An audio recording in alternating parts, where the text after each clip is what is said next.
男人一觉醒来，发现自己竟躺在血泊之中，太阳穴上还留着一个弹孔。他明明只是个加班猝死的社畜，怎么会穿越到这个诡异的蒸汽朋克世界？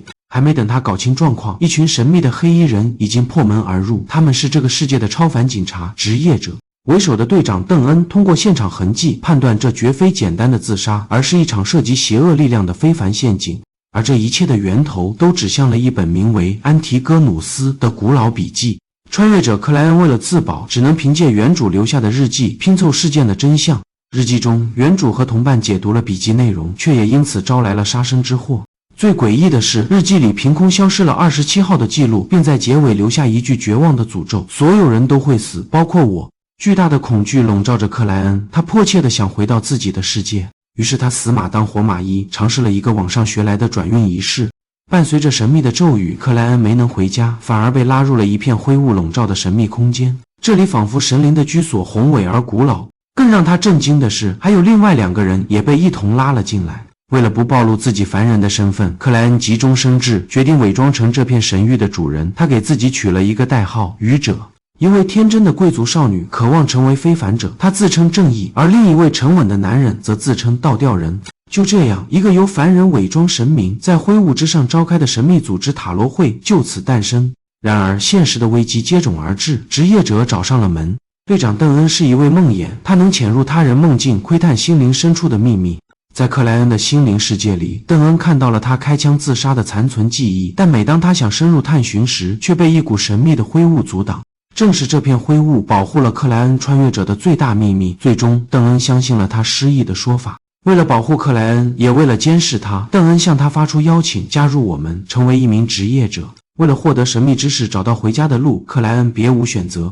他来到职业者总部，在这里，他得知了这个世界的核心力量体系，22条非凡途径。人类可以通过服用魔药获得神灵般的力量，但稍有不慎便会彻底失控，沦为可怕的怪物。在前辈老尼尔的指导下，克莱恩意外发现了另一位穿越者前辈罗塞尔大帝留下的中文日记。日记中揭示了消化魔药避免失控的关键扮演法，这让克莱恩在非凡道路上占尽先机。遵循着前辈的暗示，克莱恩选择了占卜家途径，并喝下了那杯闪烁着星光的诡异魔药。瞬间，无数幻觉涌入脑海，他仿佛看到了宇宙的奥秘。在老尼尔的引导下，他成功收束灵性，正式成为序列9占卜家。成为非凡者后，克莱恩接到了第一个任务，利用占卜术寻找一个被绑架的富商之子。然而，这起看似普通的绑架案背后却牵扯着一个失控的野生非凡者。更令他惊骇的是，通过占卜家的灵性预警，他发现绑匪的藏身之处竟然就在那本诅咒笔记最后出现地点的对面。一切的线索再次汇合，职业者小队立刻展开行动。为了追踪笔记持有者，他们甚至动用了一件诡异的2级封印物2-049。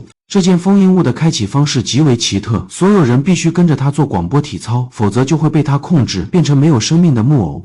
最终，他们在郊外的仓库找到了目标，但他已经被笔记的力量彻底侵蚀。而暗中觊觎笔记的邪恶组织密修会成员也在此刻现身，他是一个序列7的小丑。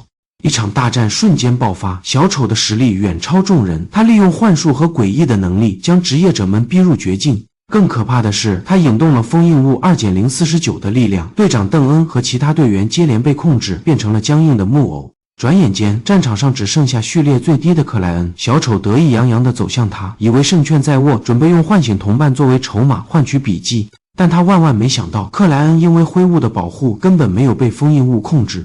克莱恩将计就计，假装同意交易，趁小丑靠近的瞬间，猛地将他推向了失控的封印物。小丑瞬间被木偶化，克莱恩抓住这千载难逢的机会，掏出左轮，数枪齐发，终结了这位强大的敌人。凭借着智慧和勇气，克莱恩以序列9之身完成了一场不可思议的逆风翻盘。经此一役，他对扮演法有了更深的领悟，魔药也已消化大半。而他也从密修会的小丑口中得知了占卜家途径的下一个序列，序列8小丑。